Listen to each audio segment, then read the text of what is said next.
Hello everyone, welcome to swegestidesignzentrum. இன்னைக்கு நம்ம என்ன பார்க்க போறோம் அப்படின்னா ஒரு பேசிக் சல்வாரோட ஸ்டிச்சிங் வீடியோ தான் பார்க்க போறோம். ஸோ வாங்க நம்ம வீடியோக்குள்ளே போகலாம்.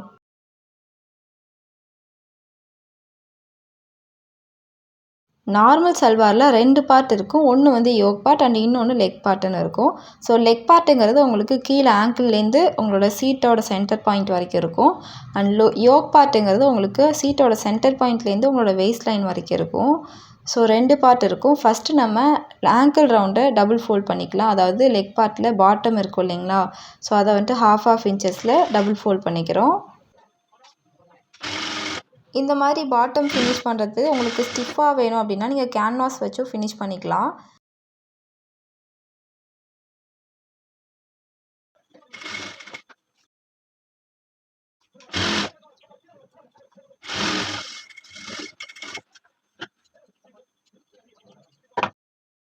ஆங்கிள் ரவுண்ட் க்ளோஸ் பண்ணிவிட்டு நம்ம கிராச்சை நெக்ஸ்ட்டு க்ளோஸ் பண்ணிக்கலாம். ஸோ இதுக்கு நம்ம நார்மல் ஃபினிஷிங் பண்ணாமல் ரா எஜஸ் கன்சீல் பண்ணுற மாதிரி நம்ம பண்ணியிருக்கோம். ஸோ இதுக்கு நான் யூஸ் பண்ணியிருக்க சீம் ஆல்ரெடி நம்மளோட சேனல்லே நான் டுட்டோரியல்ஸில் அப்லோட் பண்ணியிருக்கேன். ஸோ பார்த்துட்டு என்ன சீம் நம்ம இதில் யூஸ் பண்ணியிருக்கோம் அப்படிங்கிறத மறக்காமல் கமெண்ட் பண்ணுங்கள்.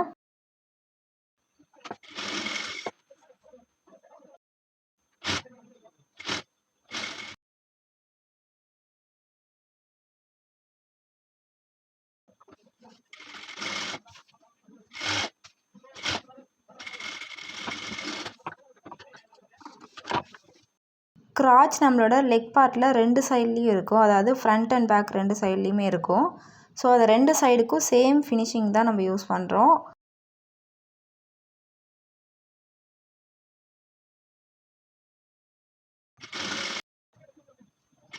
இந்த மாதிரி கன்சீல் பண்ணுறதுனால நம்மளோட ஃபேப்ரிக்கில் இன்னர் சைடுமே நீட்டாக இருக்கும் அண்ட் அதோட ரா எஜஸும் தெரியாது. ஸோ உங்களுக்கு இந்த மாதிரி கன்சீல் பண்ண வேண்டாம் அப்படின்னா நீங்கள் ஓவர்லாக் ஃபினிஷிங் கொடுத்துக்கலாம். ஸோ இப்போ நம்ம பாட்டம் ஃபினிஷ் பண்ணியாச்சு. இன்னும் இதில் எக்ஸஸ் ஃபேப்ரிக்கில் ப்ளீட் எடுக்கணும். ஸோ அது யோக் பார்ட் ரெடி பண்ணதுக்கப்புறம் ரெண்டையும் கம்பைன் பண்ணி நம்ம ப்ளீட்ஸ் வந்து அரேஞ்ச் பண்ணிக்கலாம். யோக் பார்ட்டு நம்ம கன்சீல் தான் பண்ண போகிறோம். ஸோ இதுக்கு நம்ம 1 inch சீம் அலவன்ஸில் கன்சீல் பண்ணுறோம்.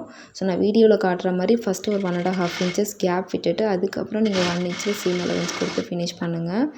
ஸோ அதுக்கப்புறம் நம்ம அந்த ஓப்பன் பண்ணிவிட்டு சீம்ஸ் எல்லாத்தையோட ரா எஜஸையும் நம்ம கன்சீல் பண்ணிவிடுவோம். ஸோ இதுதான் வந்துட்டு யோக் பார்ட்டில் பண்ணுறது.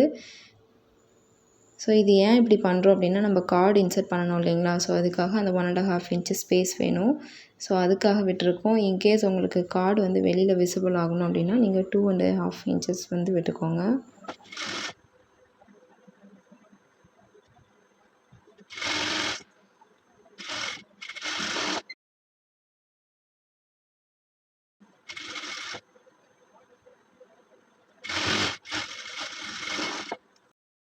இப்போ நம்ம 1 side of the yoke finish பண்ணிட்டோம்.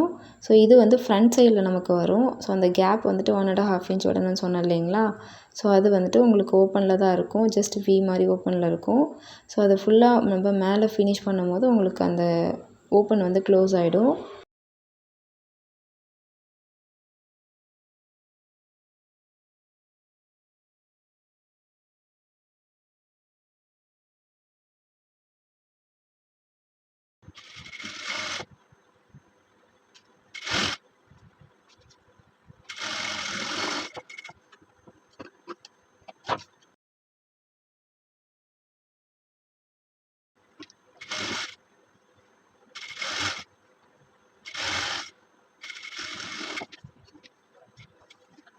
ஸோ இப்போ நம்ம பேக் சைடும் ஃபினிஷ் பண்ணிட்டோம். ஸோ இது வந்துட்டு பேக் சைடில் வரும் அண்ட் இது வந்துட்டு ஃப்ரண்ட் சைடில் வரும். ஸோ ரெண்டுமே ஃபினிஷிங் நமக்கு வேறு வேறையாக வரும். இப்போ நம்ம நாச் பண்ணியிருக்கோம் இல்லைங்களா, அந்த ஏரியாவில் தான் வந்துட்டு ப்ளீட்ஸ் வந்து எடுப்போம். ஸோ அதை நான் உங்களுக்கு அப்புறம் ஃபைனலாக காட்டுறேன். அதுக்கு முன்னாடி மேலே நம்ம வேஸ்ட் பேண்ட் வைக்கிறதுக்கு, அதாவது கார்டு இன்சர்ட் பண்ணுறதுக்காக நம்ம ஒரு ஸ்பேஸ் கொடுத்துருந்தோம் இல்லைங்களா, ஸோ அதை வந்துட்டு நான் ஃபினிஷ் பண்ணிக்கிறேன்.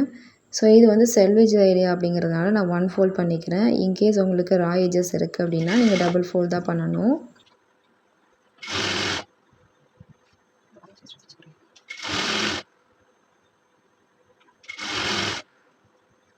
இந்த மாதிரி டாப் ஸ்டிச்சஸ் கொடுக்கும்போது ஃபேப்ரிக்கை ரொம்ப ஸ்ட்ரெச் பண்ணாமல் ஸ்டிச் பண்ணிங்க அப்படின்னா உங்களுக்கு இன்னுமே ஈஸியாக இருக்கும். அண்ட் உங்களுக்கு கிரைன்ஸ் வந்து மாறாமல் வரும். ஃபேப்ரிக்கில் அந்த ஏரியாவில் ஃபோல்டிங் எதுவும் ஆகாது. ஸோ பிகினர்ஸ் வந்துட்டு இதை ஸ்ட்ரெச் பண்ணிடுவாங்க. ஸோ இன்கேஸ் உங்களுக்கு கஷ்டமாக இருக்குது அப்படின்னா நீங்கள் பின்ஸ் அங்கங்கே பின் பண்ணி செட் பண்ணிவிட்டு அதுக்கப்புறம் பண்ணலாம். இல்லை அப்படின்னா நீங்கள் அயர்ன் பண்ணிவிட்டு அதுக்கப்புறம் கூட பண்ணலாம்.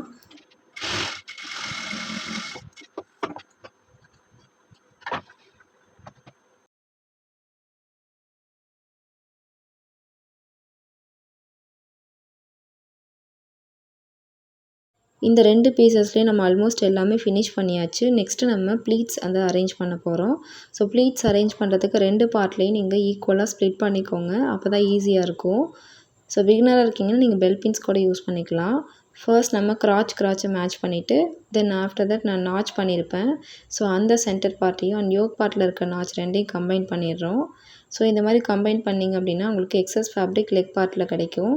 ஸோ இதை தான் நம்ம ப்ளீட்ஸ் எடுக்க போகிறோம். மேக்ஸிமம் பேசிக் சல்வார்ஸில் 3 to 4 ப்ளீட்ஸ் மட்டும் இருக்கிற மாதிரி பார்த்துக்கோங்க.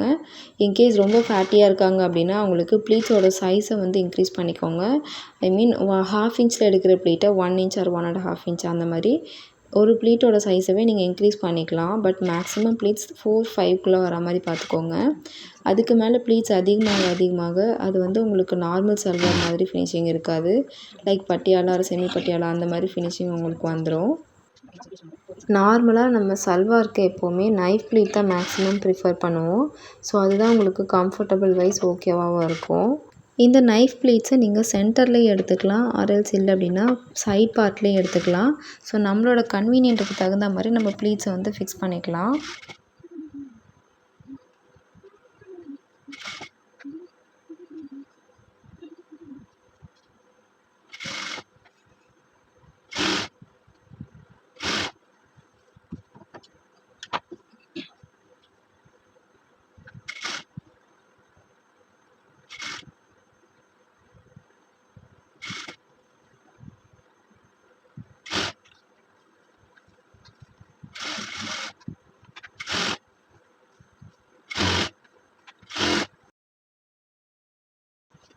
ப்ளீட்ஸ் ஃபுல்லாக அரேஞ்ச் பண்ணதுக்கப்புறமா நம்ம அகைன் ஒரு டாப் ஸ்டிச் கொடுத்துக்குறோம். ஸோ இது வந்து கொஞ்சம் ஸ்ட்ராங்காக இருக்கும் அப்படிங்கிறதுக்காக கொடுத்துருக்கோம். ஸோ இந்த ப்ளீட் ஏரியாவை நான் கன்சீல் பண்ணலை. இன்கேஸ் உங்களுக்கு கன்சீல் பண்ணணுன்னா சொல்லுங்கள், நெக்ஸ்ட் வீடியோவில் உங்களுக்கு கன்சீல் பண்ணி காட்டுறேன்.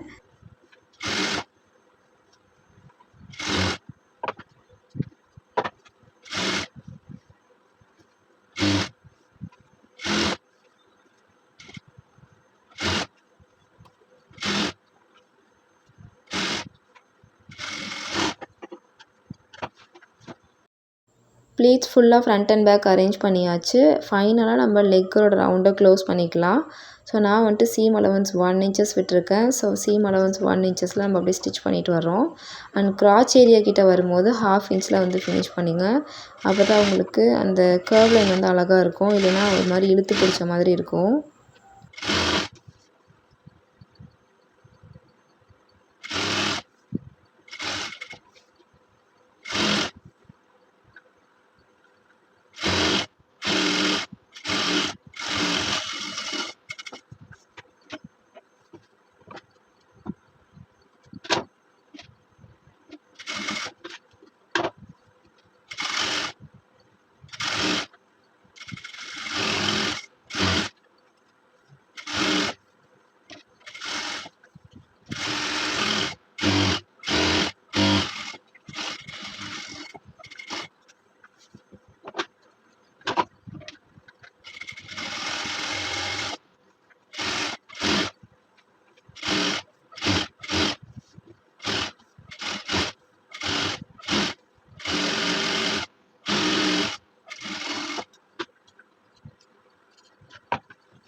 ஸோ என்ன ஃப்ரெண்ட்ஸ், இந்த வீடியோ உங்களுக்கு யூஸ்ஃபுல்லாக இருந்திருக்கும்னு நினைக்கிறேன். வீடியோ பிடிச்சிருந்தால் மறக்காமல் லைக் போட்டுருங்க. அண்ட் வீட்டில் ஏதாவது டவுட் இருக்குது அப்படின்னா கமெண்ட் பாக்ஸில் சொல்லுங்கள்.